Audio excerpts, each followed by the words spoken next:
Tak, pekné povedie. Všetkým už máme 5 hodín. Ešte dáme takých posledných pár sekúnd na posledných opozdilcov, ktorí sa ešte dneska prihlásia na náš webinár. Ja sa veľmi teším, že sa zúčastňujete dnešného webinára. Verím, že po dnešku odídete obohatení o tom, minimálne o informácie o tom presne, ako zviditeľniť vašu firmu v AI vyhľadávaní. Takže ešte raz ja vás vítam. Ja sa predstavím, moje meno je Tomáš Darilek, mám na starosti marketing spoločnosti Slovensko AI, kde jednak sa venujeme aj vzdelávaniu umelej inteligencie, aj aplikovaniu AI nástrojov do praxe vo firmách. A takže dneska vás vítam na dnešnom webinári, ktorou, ako už môžete vidieť na obrazovke, téma je ako zviditeľniť firmu v AI vyhľadávaní. Je to problematika, ktorá čelí každá firma, každá webová stránka, aby kvázi tým, že sa mení to prostredie internetu, ľudia sa prispôsobujú, prechodia na nástroje ako je ChatGPT, Gemini, Copilot, určite mnoho nástrojov týchto poznáte a využívate, verím, že aj dennodenne. No a spolu so mnou, teda tento webinár bude viesť Patrik Miller, ktorý je tiež súčasťou našej spoločnosti Slovensko AI a on má presne na starosti presne toto SEO, geo a presne ako dostať to, aby sme boli viditeľní v rámci umelej inteligencie. Za nás firmu ja môžem povedať, že ide mu to veľmi dobre, naozaj je veľmi šikovný, darí sa nám aj dáta, keď si my to kontrolujeme a nejak zhodnocujeme, ako sme my viditeľní v umelej inteligencii, ukazujú, že robí dobrú robotu. Takže Patrik, vítaj a týmto už idem naťahovať a môžeme ísť sa pustiť do toho najdôležitejšieho, prečo ste vlastne tu a čo verím, že odtiaľ idete naozaj veľmi obohatení. Takže vítaj a... Áno, Tomáš, ďakujem ti veľmi pekne za tvoje privítanie a za tvoj úvod do tejto témy. A v podstate si to veľmi pekne zhodnotil a veľmi pekne si spravil aj takéto privítanie toho, že naozaj čomu sa budeme dneska venovať. Ide v podstate o moju srdcovú tému, ako si povedal, že je to vec, ktorej sa naozaj zaujímame v rámci našej firmy a snažíme sa ju využívať naplno z toho hľadiska, pretože samotné vyhľadávanie sa mení a mení sa aj spôsob, akým my vyhľadávame, akým zisťujeme informácie. Ale nielen to, ale aj to, ako tie informácie sú nám sprostredkované prostredníctvom jazykových modelov a podobne. Takže, ako sme si mohli všimnúť, témou dnešnej našeho webinára je ako zviditeľniť firmu v AI vyhľadávaní. Možno, že aj vy viete práve dôvod, prečo ste sa teda prihlásili alebo vás zaujal tento webinár. A z našho pohľadu je to trošku taká jak povinnosť dať vám tieto informácie, pretože chceme, aby sa šírili a aby ľudia zistili, teda ako jednotlivé jazykové modely fungujú a ako s nimi pracovať a ako naozaj im podsunúť tie informácie v rámci vašej firmy alebo v rámci vašeho biznisu alebo v rámci vašej značky. A natoľko, aby ste sa vy zobrazovali v tých vyhľadávaniach, aby vás odporúčali a aby sme pochopili ten celistvý princíp toho naozaj, ako celý ten systém funguje. Takže ja som pripravený, dúfam, že aj vy. Chcel by som ešte teda na začiatok dodať, že ak budú nejaké hociaké otázky v rámci jednotlivých sekcií alebo podobne, kľudne napíšte do chatu, si to či už, alebo ja už si to nakoniec prečítam a dávam na to odpoveď, alebo teda poprosím aj Tomáša, keď bude vedieť odpovedať, tak aby potom napísal aj do chatu. Dobre, z mojej strany môžeme začať, takže ideme na to. Tak, ja vás teda oficiálne vítam na našom webinári od Slovensko AI.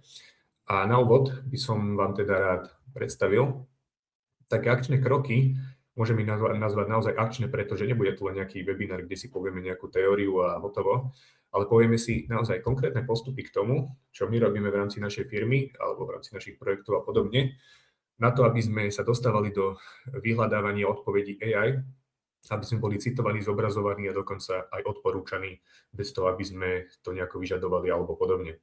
Takže v rámci našeho prvého bloku sa budeme snažiť vysvetliť nejaké 4 etapy aj viditeľnosti a povieme si, kde, alebo vy sami zistíte, kde sa momentálne teraz nachádzate.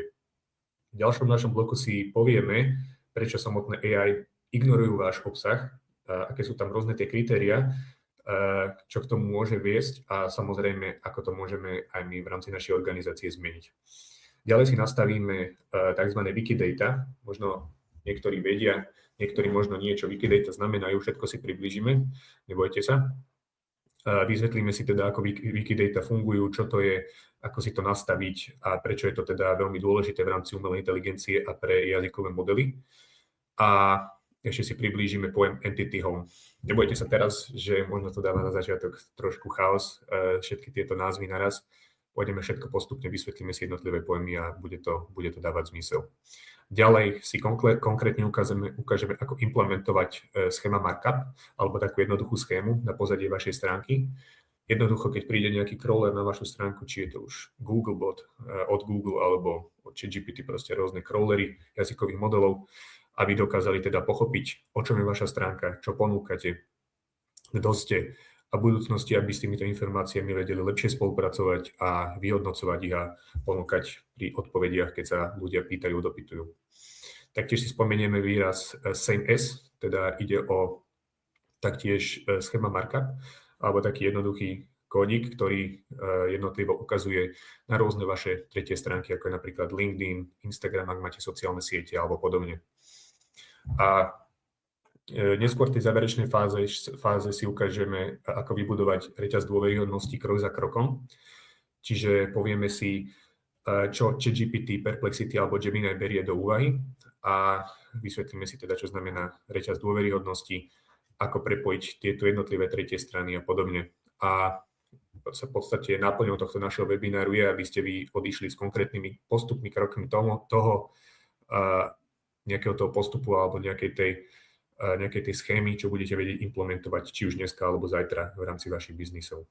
Dobre, nechcem to zbytočne naťahovať, môžeme ísť na to. Takže na začiatok by som začal aj tak prakticky.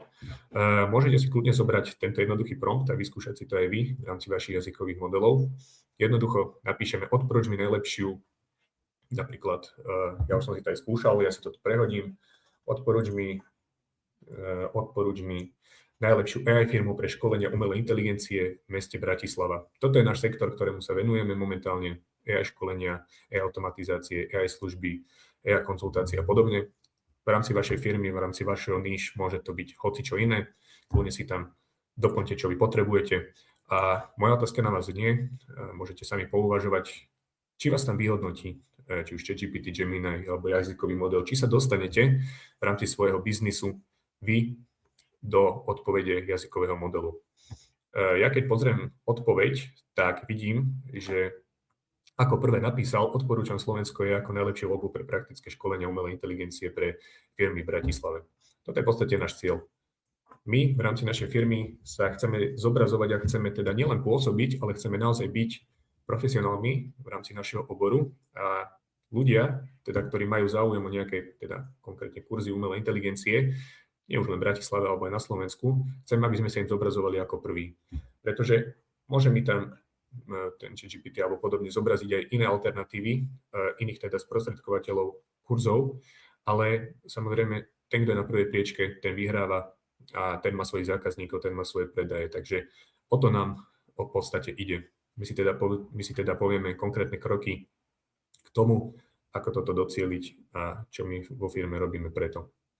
Čo je také zaujímavé, nie je to len také štatistiky, tak 92% používateľov verí samotným odporúčaniam AI, čiže v podstate môžeme povedať, že umelá inteligencia sa mení niečo, také akoby, že to, čo ono napíše, je sveté a bere sa to k srdcu.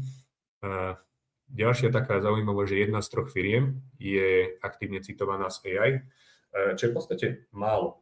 V rámci slovenského nejakého trhu to funguje tak, že aj tie firmy, čo sa zobrazujú v tých samotných citáciách, nie je to primárne o to, že možno poznajú nejaký návod, ako tam zacieliť, alebo že robiť nejaké presné kroky, aby sa dostali do jej odpovedí, ale môžeme hovoriť skôr o takom dobre nastavenom SEO, alebo dobrom v podstate vizu, alebo nejakom takom už dobre nastavenom tom brande v rámci ich trhového segmentu a to už samo o sebe veľa robí. Čiže áno, môžeme teda dedukovať, že nejaký taký SEO základ, marketingový základ a samostatná doména, autorita značky je veľmi dôležitá, ale my dneska pôjdeme ďalej, my sa pozrieme na informácie, ktoré naozaj tvoria 90% základu úspešnosti pre citáciu v jazykových modeloch. Otázka môže znieť, že koľko tak priemerne trvá, kým sa môj obsah dostane do odpovedí jazykových modelov. Keby to máme porovnať napríklad s Googlom, tak je to čas naozaj v podstate možno pol roka a vyššie, kedy si ten Google naozaj zoberie tú vašu stránku alebo ten váš biznis, začne s tým pracovať, začne ho brať ako dôveryhodný zdroj. Čo sa týka jazykových modelov, teda LLMs, je to trošku kratšie, ide o nejaký interval 6 až 12 týždňov, tak je uvádzané, dokedy si tie samotné crawlery, alebo proste tí jednotliví boti, čo prechádzajú váš web a získajú tie vaše informácie, všimnú ten váš obsah a začínajú aktívne pracovať s ním. Takže je trošku lepší ukazovateľ a dá sa s tým efektívnejšie pracovať. Takže, aby sme si to rozdelili tak pekne plynulo, aby sme vedeli, a možno aby ste si aj vy sami vedeli povedať, v akej etape AI viditeľnosti ste, tak AI viditeľnosť sa rozdeľuje na 4 etapy. Etapa 0, 1, 2 a 3. Poďme si ich trošku rozobrať viac do detailov, aby sme vedeli, o čom hovoríme. Takže etapa 0 je v podstate žiadna viditeľnosť. Môžeme to prirovnať k tomu, že prídete na trh s novou stránkou, v podstate chcete niečo predávať, nejaké produkty teda, alebo poskytovať nejaké služby, spravíte si svoj vlastný obsah, podstránky a podobne.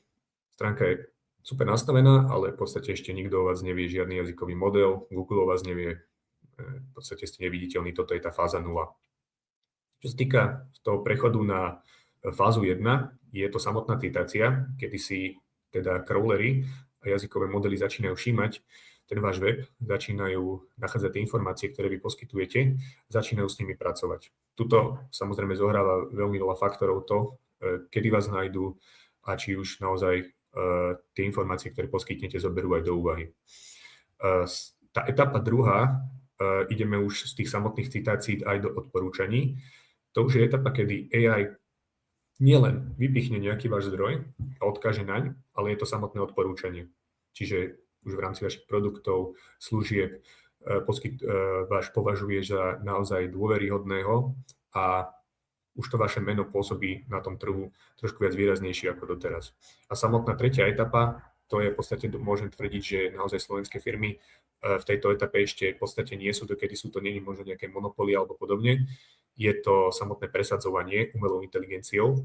Je to, ako by som to tak prirovnal, ide teda o etapu, kedy niekto napíše nejakú tému alebo niekto sa spýta nejaký prompt a AI vyhodnotí nejakú odpoveď, ale sama ešte odporúči možno vás ako nejakú alternatívu, že pre tú odpoveď, že by samozrejme mohla nejako pomôcť tomu čitateľovi, dopytovateľovi tej odpovede alebo podobne. Čiže už je to v podstate forma keby takej reklamy alebo podobne. 3. etapa je teda najťažšie dosiahnuteľná. Samozrejme, dá sa tam dosiahnuť.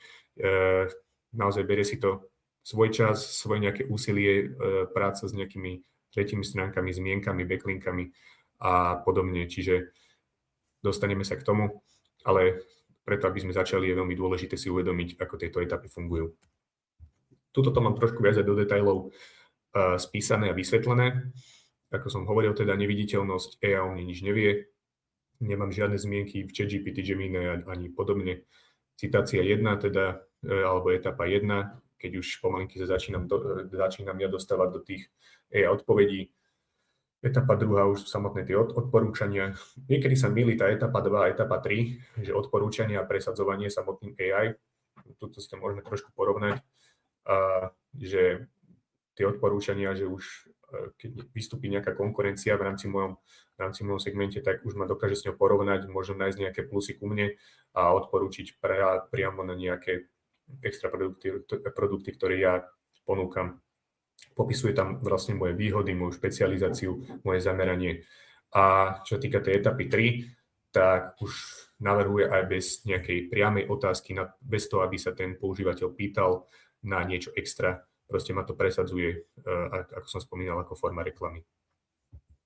Na tomto slajde môžeme vidieť taký timeline, ktorý funguje, ako som spomínal, tých 6 až 12 týždňov v tej prvej citácii. A môžem si to tu pekne vizualizovať a spraviť si taký prehľad o tom, kde sa môžeme my nachádzať. Čiže na začiatku je teda nejaký základ. Ja, ako som spomínal úplne na úvode webináru, budeme sa baviť o nejakých pojmoch, teda ako je entity home, schema markup a CMS prepojenia. Taktiež nemusím vám to ešte momentálne nič hovoriť, ale aby som to tak zjednodušil, tieto 3 pojmy budeme dneska s nimi najviac pracovať a pôjdu o úplné základy toho, aby AI ma brala ako zdroj, aby citovala môj web, a aby chápala informácie na mojom webe alebo na mojej stránke, ktoré ja poskytujem a s ktorým ja pracujem. A aby som to dokázal tak možno rozlíšiť a lepšie vysvetliť, tak tieto pojmy ako entity, home, schema, markup a CMS prepojenia môžeme považovať ako informácie čisto len pre modely, jazykové modely, pre Google a podobne. Taký ten vizuál našej stránky, keď si dávame záležať na nejakom farebnom prevedení, na nejakých textoch, aby to nejako pôsobilo, môžeme hovoriť o user experience, alebo teda nejaký ten používateľský zážitok, keď dojde návštevník na našu stránku. Toto môžeme hovoriť len v rámci nejakého prispôsobenia pre nás ľudí, ako sa samotný návštevník našej stránky cíti a ako tá stránka na ňo pôsobí. Tieto tri základy, ktorým sa budeme venovať, slúžia len pre teda nejaké modely, pre nejaké prechádzače našich webov, pre crawlery a podobne. Takže toto je taký ten základ, čomu sa my budeme venovať a na našom timeline, to mám spomenuté teda, že týždeň 1 a 2. To je v podstate ten čas, kedy si ja vyhradím na to, venovať sa týmto 3 základným veciam, postupne ich spracovať do mojich požiadaviek, implementovať ich do webu a začať postupne naberať tú viditeľnosť v jazykových modeloch. Čo sa týka toho týždňa 3 a 4, je tam samotná indexácia, kedy už teda ten crawler príde na môj web, zhodnotí tieto informácie, načíta si poskytnuté dáta a už dokáže s nimi efektívnejšie a lepšie pracovať. Taktiež začína tam pracovať teda s Wikidata profilom, začína si tam uvedomovať, že aha, vlastne ja teda mám aj nejakú tretiu stránku, tam spravedlnú, mám tam aj rôzne citácie z rôznych blogov a podobne, nejaké spolupráce, nejaký LinkedIn profil, Instagramový profil, sociálne siete a podobne. Týždeň 5 až 8, to by som nazval samotným crawlingom, keď AI teda naozaj aktívne skenujú môj web a vyhodnocujú ho. A neskôr teda v poslednej fáze, teda ten týždeň 9 až 12, je samotná tá citácia, kedy sa objavujú už naše informácie v zmienkach AI odpovedí a sa tam v podstate už sme tam, kde sme chceli sa celý ten čas dostať. Dobre, teraz začína teda najdôležitejšia časť našeho webináru. Kľudne, ak máte teda nejaké poznámky, môžete si robiť, ako vám je lepšie, aby ste si zapamätali. Samozrejme, táto naša prezentácia bude sprístupnená aj na našom YouTube po našom webinári, čiže môžete sa kedykoľvek k nej vrátiť a pozrieť si informácie, ktoré ste možno nestihli alebo podobne. Dúfam, že mi to teraz nebude klikať pôvodne. Takže môžeme sa začať venovať tým Wikidata. Dobre, rozprávam o tom, ale aby som to priblížil, čo to teda Wikidata je, tak je to teda, podľa definície je to slobodná znalostná databáza, ale aby sme nešli úplne, že teoreticky, môžeme si to porovnať so samotnou Wikipedia alebo podobne. Wikipedia teda slúži na informácie, ktorá poskytuje pre ľudí, alebo keď si chce nejaký čitateľ, alebo možno nejaký študent získať nejaké informácie o nejakej firme, nejakom človeku, nejakej spoločnosti alebo podobne, nájde ich na Wikipédii. Wikidata sú taktiež tiež obnož Wikipedia, akože úzko spolupracujú, ale sú tam nahrané dáta, ktoré spolupracujú alebo sú primárne určené pre jazykové modely, pre rôzne crawlery, pre Google a podobne. Keby si to chceme lepšie nejako priblížiť, tak môžeme si to priblížiť na jednoduchom príklade, napríklad Adam Sandler. Adam Sandler, proste herec, všetci ho poznáme a informácie o ňom, pekne zhrnuté, ktoré nájdeme v pravej časti našeho webu, ako je napríklad narodenie, jeho deti, manželka a podobne, plat, sú brané priamo z tohto Wikidata profilu. Čiže Adam Sandler, nepriamo povedané, má spravený Wikidata profil v rámci internetu, kde sú nahrané všetky informácie o ňom, kde sa narodil, ako pôsobí, nejaké povolanie, jeho nejaká rodina, blízky a podobne.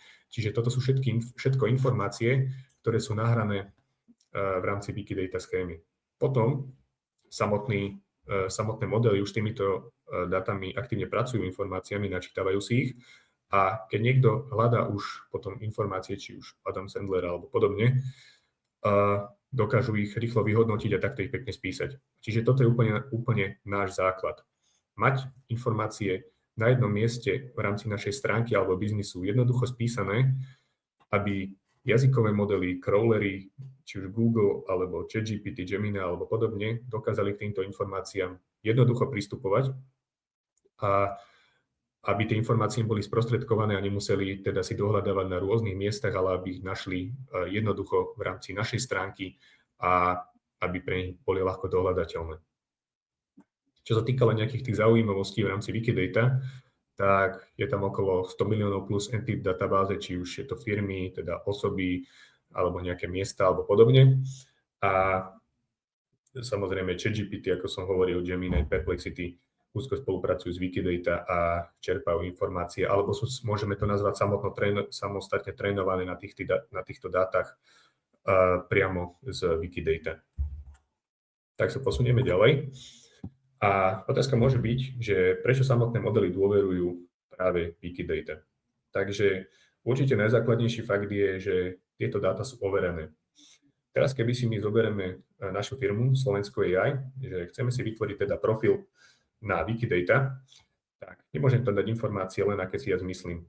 Všetky nejaké informácie, s ktorými tam ja pracujem, musia byť overené, musia byť niečím podložené a taktiež funguje to na takom systéme, keby niekto si pozrie môj Wikidata profil a nesúhlasí s tým, teda možno nejaká tretia osoba, nejaký človek, dokáže to pekne vyvrátiť, dokáže to zmazať alebo podobne. Zatiaľ ja musím povedať, že my sa držíme, že všetky tie informácie, ktoré sme tam nahrali, sú v podstate overené a vieme to pekne potom prehodnotiť aj na základe nejakej Google Search konzoly, zhodnotiť si, že kedy sme my asi aplikovali Wikidata a povedať si, že aká bola naša návštevnosť, ako to asi stúplo a podobne. Čiže vidíme tam reálny nejaký dopad.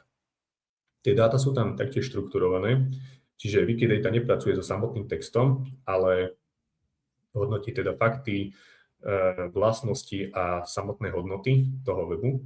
My si to potom všetko aj ukážeme prakticky, ako to my máme nastavené.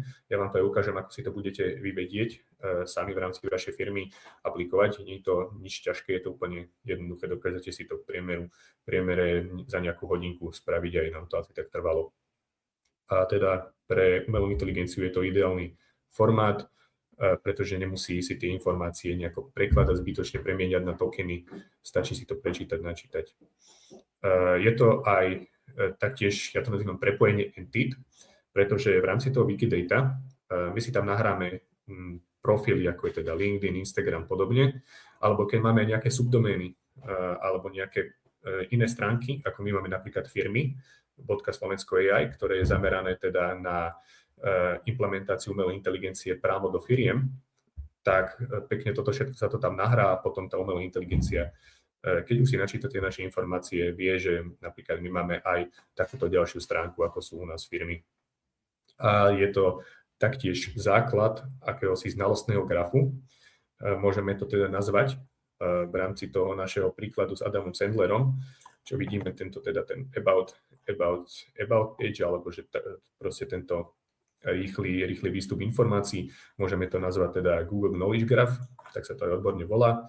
Čiže poskytuje to priamo informácie pre tieto knowledge graphy. Dobre, takže ja by som vám teraz rád ukázal, ako vyzerá teda rozhranie samotného Wikidata. Ja si to znova prehodím a taktiež si ukážeme jednoducho, ako si to vy viete aplikovať, ako si to viete napojiť na vaše existujúce stránky a podobne. Takže ja dúfam, že to je vidieť, že nie je s tým žiadny problém. A jednoducho, toto je celé rozhranie Wikidata. Ja už som to prepol na našu stránku Slovensko AI, kde to my máme už nahodené a už s tým pracujeme. Na začiatok teda objaví sa vám takáto sivá tabuľka a v podstate je to rôzne jazykové rozhranie. Je to pre angličtinu napríklad, my sme si tam napísali nejakú jasnú, ľahkú definíciu v rámci našeho webu, čomu sa my venujeme ako firma. V slovenčine poskytovanie AI služieb, AI chatbotov, AI voicebotov pre podnikovú sféru. V rámci vašej problematiky samozrejme vaša nejaká definícia. Potom si to len jednoducho prostredníctvom umelej inteligencie alebo translátora prehodíte do anglickej verzie a podobne. Čo je dôležité v rámci Wikidata a vašeho profilu sú tieto statements. Sú to teda nejaké veci o vašej firme, ktoré vy chcete podložiť. Napríklad v našom prípade je to, že sme organizácia, ktorá sa zaujíma technológiou alebo zaoberá sa teda implementovaním AI do firiem, poskytovaním AI riešení, takže sme si dali nejakú oblasť technology, nahrali sme si tam svoje logo, proste kto je náš founder, CEO a podobne, všetky nejaké také tie základné informácie, ktoré my chceme, aby boli zobrazované v rámci Wikidata. Čo je ale dôležité, ku každému teda nahrať aj nejaký teda ten dôkaz, že naozaj nevymýšľame si to, je to tak. Čiže dá sa to napríklad vyriešiť aj tak, keď my sme si tam dali teda oblasť teda technológií, nahrali sme si tam v rámci našej stránky, že áno, sme takáto firma, ktorá sa venuje tomuto a tomuto a v podstate to bolo schválené.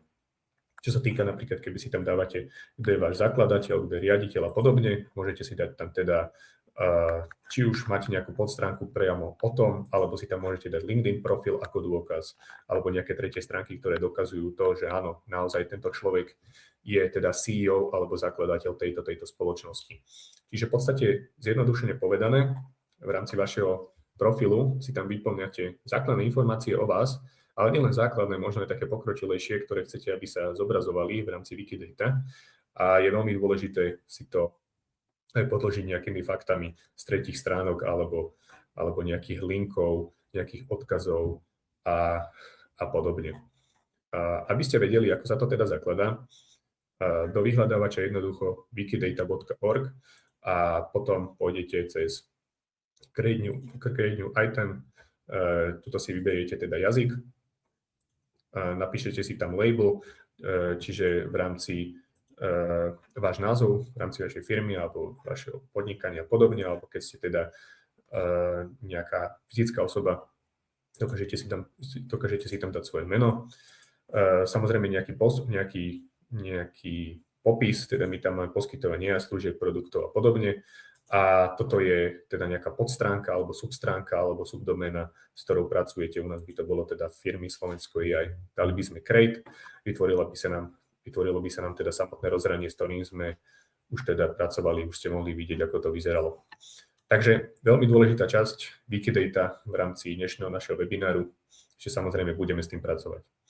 Dobre, presúvame sa taktiež v veľmi dôležitej časti a to sa nazýva Entity Home. Taktiež neznámy názov, ale nebojte sa, hneď si to priblížime. Takže čo to ten Entity Home znamená? V rámci nejakého webu, v rámci napríklad našej stránky, máme stránku o nás, kde hovoríme, čo sme, kto sme, aké služby poskytujeme, aké produkty predávame, možno na nejaké 3 cielime, alebo v podstate všetko o nás, čomu sa my venujeme, nejakú našu históriu alebo podobne. Toto je síce všetko pekné, ale pre oči nás ľudí. Ale samotné jazykové modely a crawlery potrebujú informácie naviac. Potrebujú si tie informácie nejako dočítať a častokrát si treba uvedomiť, že ten crawler má veľmi obmedzený čas na to, aby si načítal tie vaše informácie na vašej stránke. Čiže tie informácie mu treba aj v nejakej forme podať. A presne na toto slúži Entity Home. Takže, aby sme si to rozdelili, tak pre ľudí slúži tá pekne vizuálne stránka o nás, kde máme napísané textom, kto sme, aká je naša história a aké produkty alebo služby poskytujeme. Entity Home sú teda overiteľné fakty na základe toho našeho textu alebo podobne a našich produktov, ktoré my poskytujeme alebo služieb. A môžeme to nazvať teda štrukturovanými údajmi, ktoré sú natoľko zrozumiteľné, že AI s nimi bude pracovať a vyhodnocovať ich. A dôležité je, aby sme v rámci tohto našeho Entity Home ho prepojili aj na našu Wikidata, s ktorou sme teraz pracovali a veľmi, veľmi to dvíha takú relevanciu a autoritu v očiach samotnej AI a Google.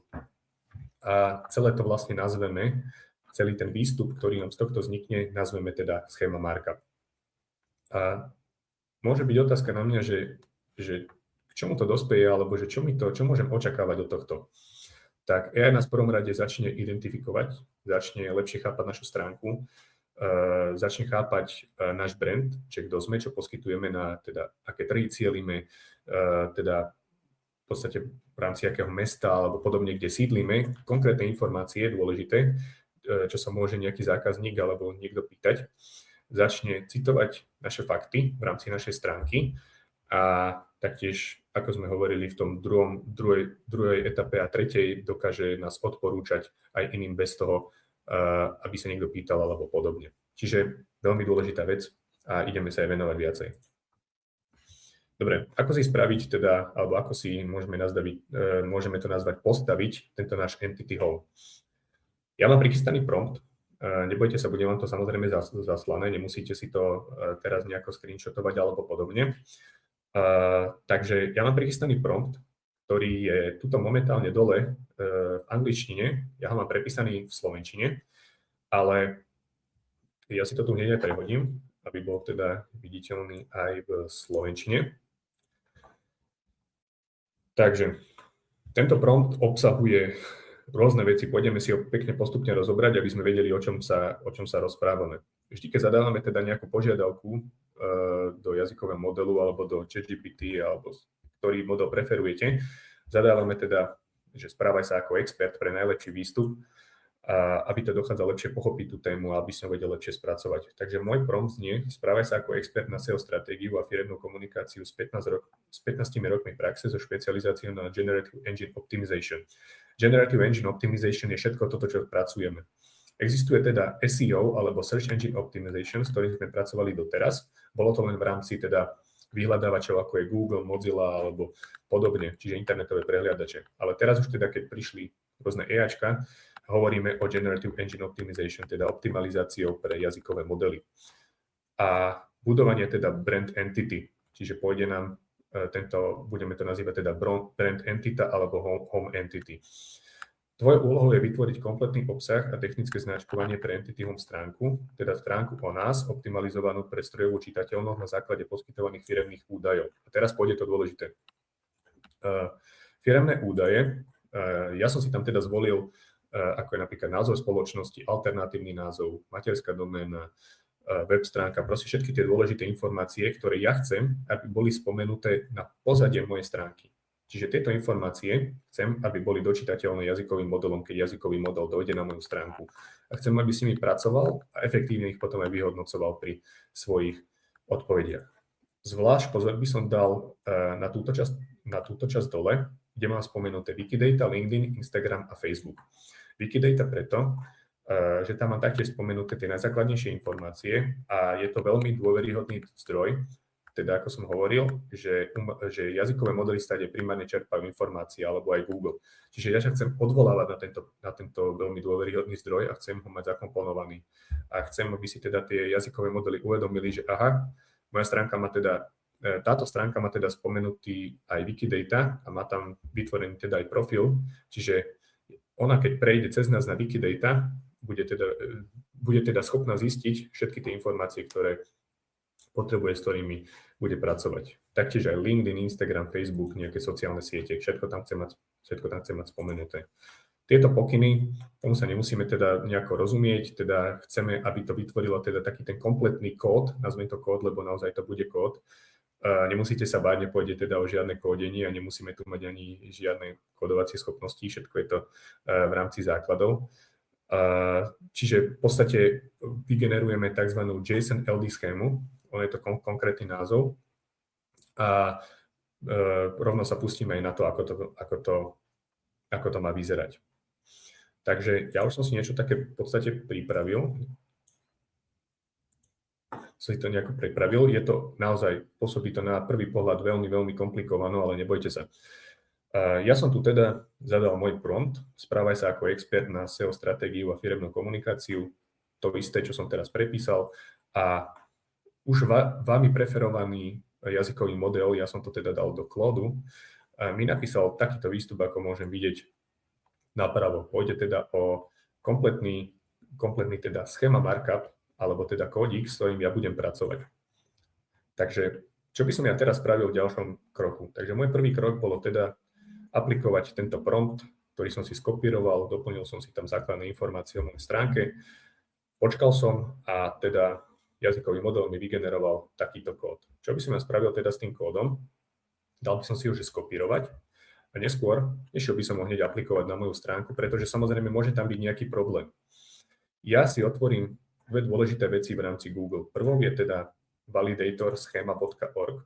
Je to dôležitá vec v rámci vašeho overovania takýchto kódov, kde vám pekne povie, že či v rámci vašeho kódu nie je nejaká chyba alebo podobne.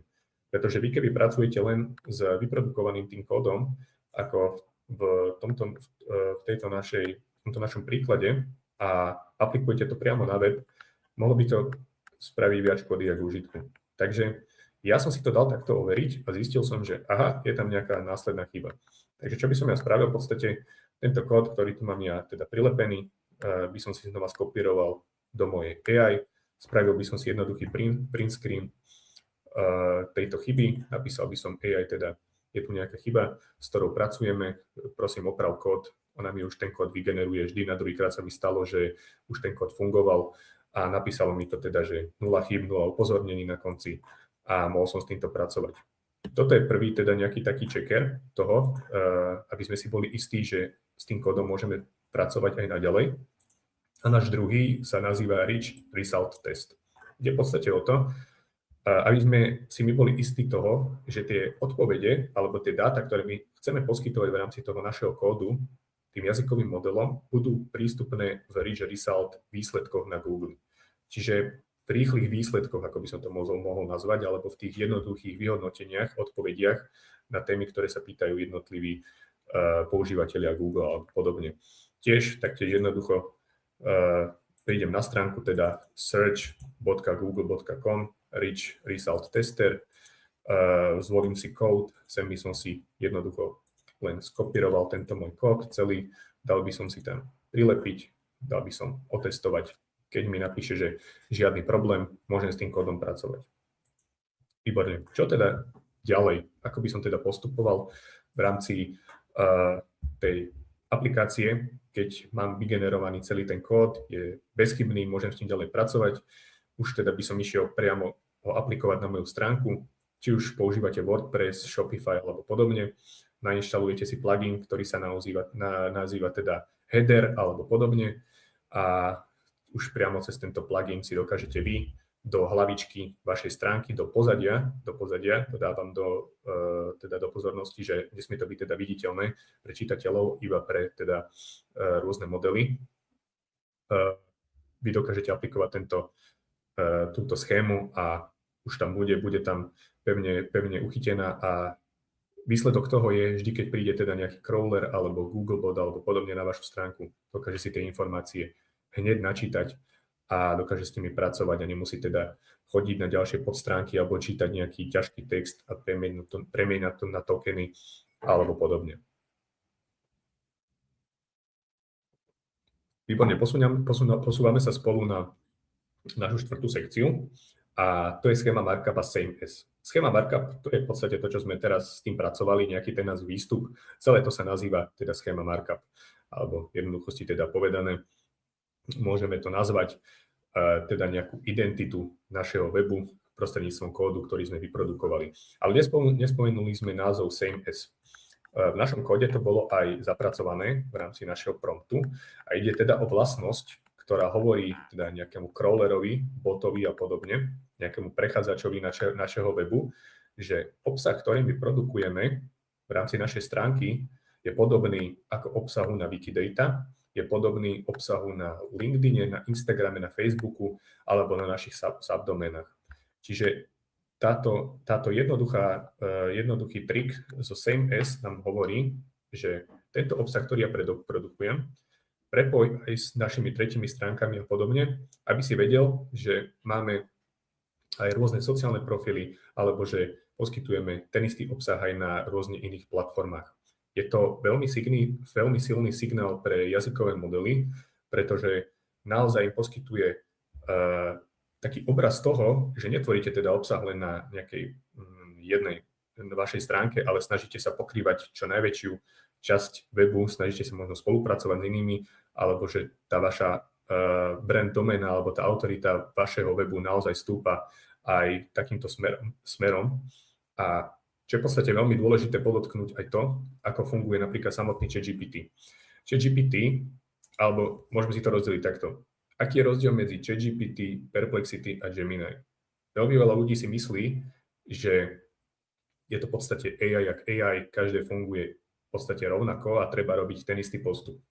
Je to veľký omyl, pretože jednak rôzny jazykový model je trénovaný na rôznych dátach. Ale aby som to priblížil, tak napríklad ChatGPT pracuje s dôveryhodnosťou a s autoritou vašeho webu. Čo to teda znamená? Čím máte vy ako firma alebo vaša webová stránka viac zmienok z externých zdrojov alebo z tretích stránok, napríklad blogov alebo linkov zo spoluprác, alebo o vás píšu nejaké blogové portály alebo podobne, toto veľmi hrá rolu u ChatGPT a čím ste v podstate takto dôveryhodnejší, tým viac vás bude citovať, bude vás odporúčať a podobne. Čo sa týka napríklad Perplexity, tak tam je taký rozdiel, že Perplexity pracuje najmä s najaktuálnejším obsahom.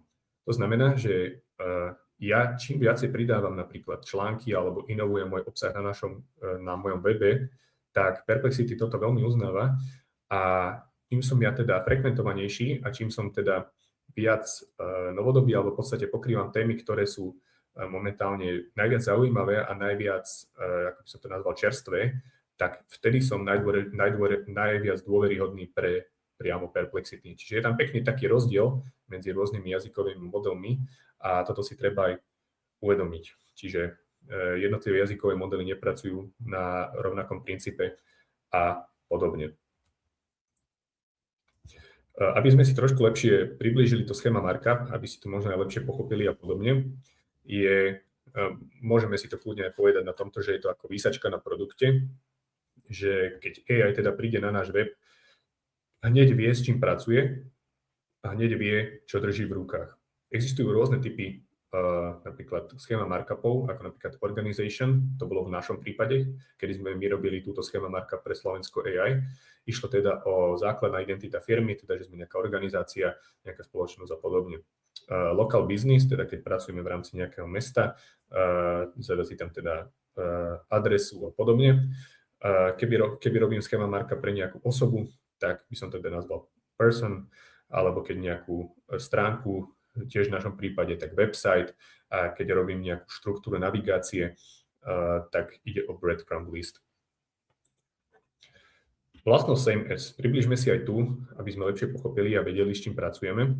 Tak v strede môžeme vidieť, že hovoríme o teda našom webe. V našom prípade je to Slovensko AI, vo vašom si môžete kľudne domyslieť. A v podstate ono to hovorí a pekne odkazuje na tretie strany, ktoré my máme v rámci našeho webu spravené. Teda spravili sme si Wikidata profil, najzákladnejšia vec, ktorou by som začal. Potom máme teda nejaký LinkedIn profil, kde aktívne postujeme, venujeme sa určitým témam. Na Instagrame teda taktiež spôsob oslovovania potenciálnych zákazníkov, komunikácia s zákazníkmi alebo tvorba Reels alebo podobne. V rámci Google Business, teda taktiež dôležitá vec, keď niekto zadá Slovensko AI, aby mu to vyhodnotilo a vyhodilo hneď informácie, ako je napríklad, kde sa nachádzame, naša e-mailová adresa, telefónne číslo, aby si to vedel hneď dohľadať a aby nám sa vedel hneď ozvať v prípade nejakého zákazníka a podobne. Taktiež aj Facebook odporúča sa teda v rámci s Instagramom aktívne publikovať aj na Facebook. Čiže táto vlastnosť same as hovorí, jednoducho povedané, obsah, ktorý my produkujeme v rámci našeho core webu alebo v rámci našeho základného webu, je ten istý ako na Wikidata, na LinkedIne, na Instagrame, Google Business a na Facebooku. V podstate toto je celá tá teória okolo toho. Príklad schéma markupu, teda takto to vyzerá, áno. Takto to pôsobí veľmi chaoticky, ale nemusíme sa vyznať do kódu. AI už dneska vie v podstate naozaj všetko opraviť, všetko prečítať za vás, čiže my v podstate fungujeme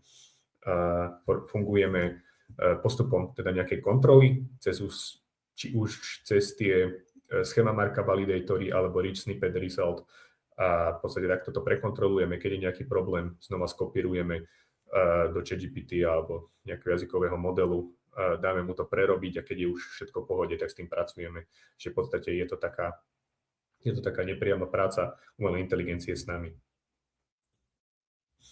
Tretia z dôveryhodnosti. Taktiež dôležitá vec, s ktorou my pracujeme a v podstate o toto nám celé ide.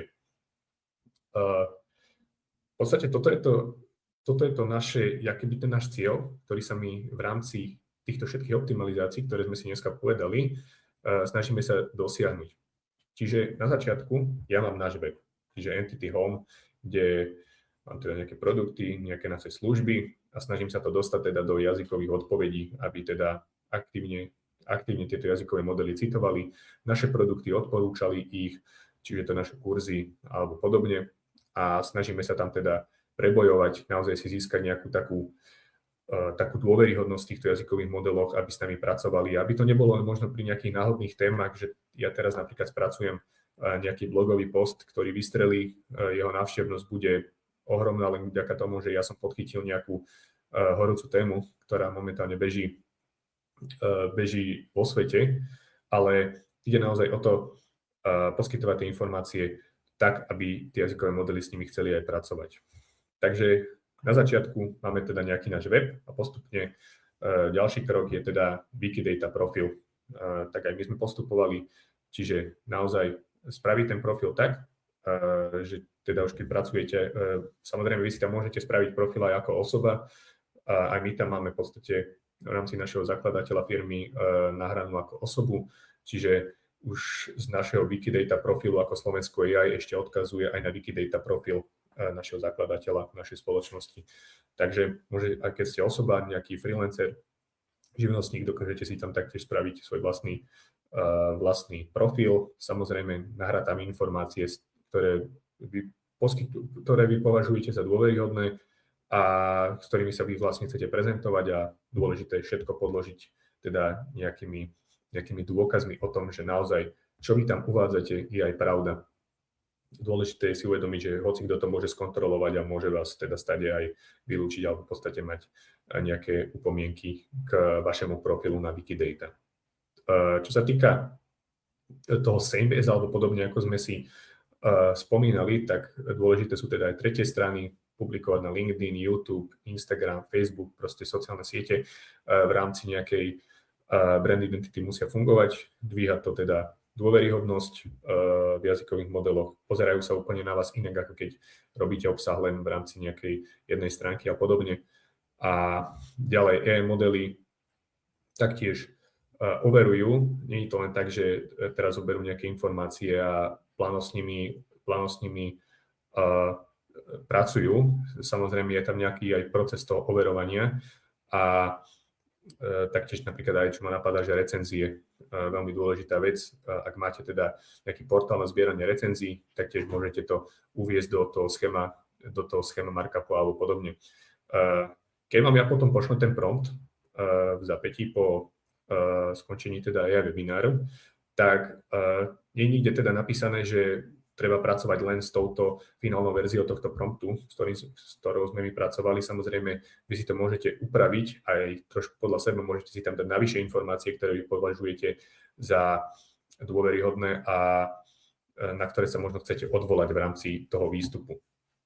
Takže je to v podstate, toto všetko je taký potom nepriamy spätný odkaz na váš web, že z vášho webu ide teda link na Wikidata, z Wikidata ide link na tie vaše tretie strany alebo sociálne profily a v rámci tých vašich sociálnych profilov sa znova odvolávate prostredníctvom nejakého linku na váš web a je to takýto reťaz dôveryhodnosti, ako sme to my nazvali, čo je neskutočne silný faktor v rámci umelej inteligencie a jazykových modelov.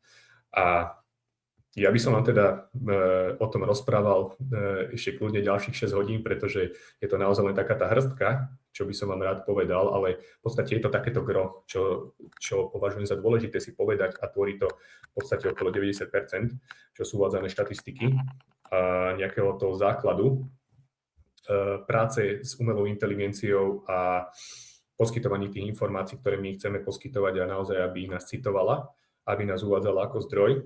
Ale ja by som teda chcel vám poskytnúť aj teda ponuku našeho AI kurzu priamo so zameraním na toto, čiže na Wikidata, na schéma markupy, na to, ako konkrétne pracuje jednotlivý jazykový model, ako je ChatGPT, Gemini, Perplexity alebo podobne, všetko pekne do detailu rozpracované s nejakým chronologickým postupom, kde sa nadväzuje od úplných základov až po profi postupy a podobne, tak máme teda prichystaný v rámci našej stránky kurz.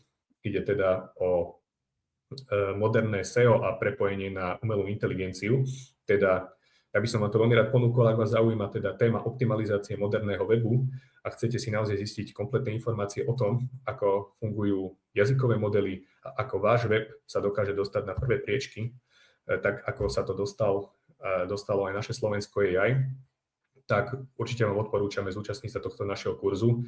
Je tvorený na základe informácií, s ktorými my pracujeme v rámci firmy, aj našimi klientami a podobne. A naozaj v podstate môžeme s Tomášom len dosvedčiť, že tie ciele sa nám naplňajú a v podstate tie návštevnosti a tie citácie sa nám zobrazujú vo veľkých množstvách, čiže naozaj by sme sa radi o to podelili, čiže určite vám odporúčam využiť túto príležitosť a pozrieť na ponuku tohto našeho kurzu.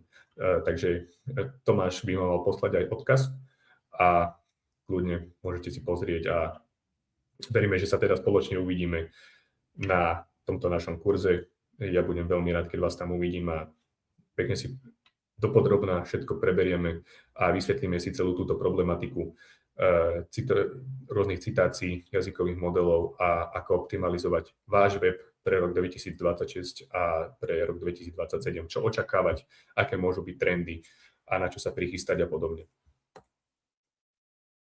Aby som to ešte tak nakoniec hodnotil a ešte sa pozrel na to aj z tej spätnej strany, tak prečo jazykové modely ignorujú môj web alebo prečo sa tam nezobrazujem, tak jednoducho, aby som to tak zhodnotil a spísal na jedno miesto, tak chýba tá entity home, ktorú sme si spomínali. Web teda nemá nejakú stránku, či už je to v rámci ľudí teda o nás stránka alebo podobne, kde sa zobrazujú informácie o vás a nemá teda overiteľné tie fakty na jej pozadí, ako sme si my prostredníctvom schéma markupu aj vygenerovali. Čiže žiadny schéma markup, čiže v podstate ja hovorím, že každá vaša nejaká stránka alebo podstránka by mala mať vygenerovaný jednoduchý schéma markup. Čiže to vaša produktová alebo nejaká landing page alebo stránka jednotlivého produktu alebo podobne, všetko by malo byť teda prepojené cez schéma markup. Ako jasné poskytovanie informácií jazykovému modelu alebo Google, o čo ide, aký produkt alebo službu sa jedná a ako s týmito informáciami pracovať. Chýba potom Wikidata profil, a za mňa teda veľmi dôležitá vec, pôsobí to teda ako autorita a že naozaj pôsobíte, že naozaj ste overení a ste ten, za koho sa aj vy vydávate. A taktiež posledná vec, žiadna CMS prepojenia, je to dôležité teda sa odvolávať aj na to, že môj obsah, ktorý ja tvorím v rámci môjho webu, je rovnaký ako aj môj obsah na YouTube, na Instagrame, Facebooku a rôznych sociálnych sieťach. Tak, aby ste teda neodchádzali len s nejakými prázdnymi rukami a možno teraz to pôsobí naozaj chaoticky, že toľko vecí naraz, rôzne pojmy ako entity home, schéma markup, Wikidata, CMS a podobne, tak som si dovolil pre vás pripraviť aj taký jednoduchý akčný plán na tento týždeň, ako vy teda začať s týmito informáciami, ako ich spracovať a podobne. Takže na začiatok, ak ste teda niečomu nepochopili, alebo možno to bolo na vás niekde trošku rýchle, vám odporúčam teda si pozrieť naše video, ktoré bude nahrané na našom YouTube kanáli. A potom teda vytvoriť samozrejme Wikidata profil pre vás alebo pre vašu firmu, pridanie Entity Home do headeru. A Entity Home teda si vygenerujete ako teda JSON-LD schému markup prostredníctvom jednoduchého promptu, ktorý vám zašlem. V rámci toho promptu už je doplnený aj CMS prepojenie, čiže už o to sa nemusíte vystarať. Bude to tam pekne v rámci kódu zhodnotené a bude to teda odkazovať na váš LinkedIn, Instagram, Facebook, potom už len vy si v rámci toho promptu doplníte jednotlivé URL adresy LinkedInu, Instagramu, Facebooku, čiže bude sa vedieť pekne odkazať aj na to.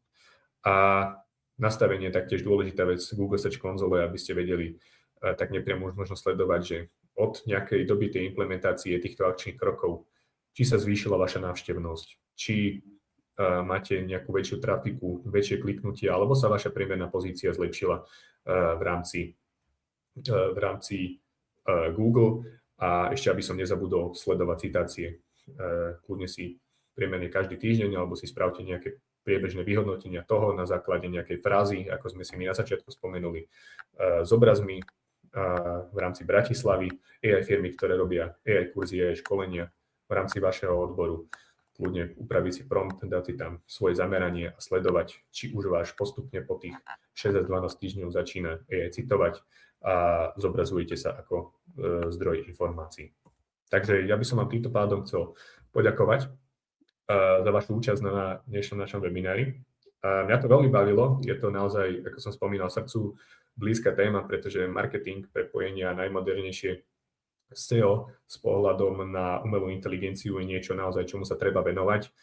A je to škoda v podstate, keď máme pekný web, ktorý je na oko veľmi priateľný a môže sa páčiť ľuďom, ale nemusí sa páčiť umelej inteligencii a crawlerom, ktorí chcú možno tie informácie z vašeho webu spracovať, ale nevedia ako. Čiže toto je ten nástroj, alebo toto je ten postup, ktorý keď vy implementujete v rámci svojho podnikania alebo biznisu alebo hoci čoho, dokážete teda atakovať priamo na tieto jazykové modely a dokážete si zlepšiť citácie samotné a podobne. Ja vám teda veľmi pekne ďakujem, prajem vám ešte príjemný deň, pekný zvyšok dňa a verím, že sa vidíme aj na našich ďalších webinároch a dovidenia. Tak ja ti, Patrik, tiež ďakujem za túto náhodnú prezentáciu, kde si môžeš teraz vypnúť zdieľanie obrazovky. A ešte je tu rýchla otázočka, teda, že či musím tie Wikidata písať v angličtine, alebo je to len lepšie? Áno, dobrá otázka.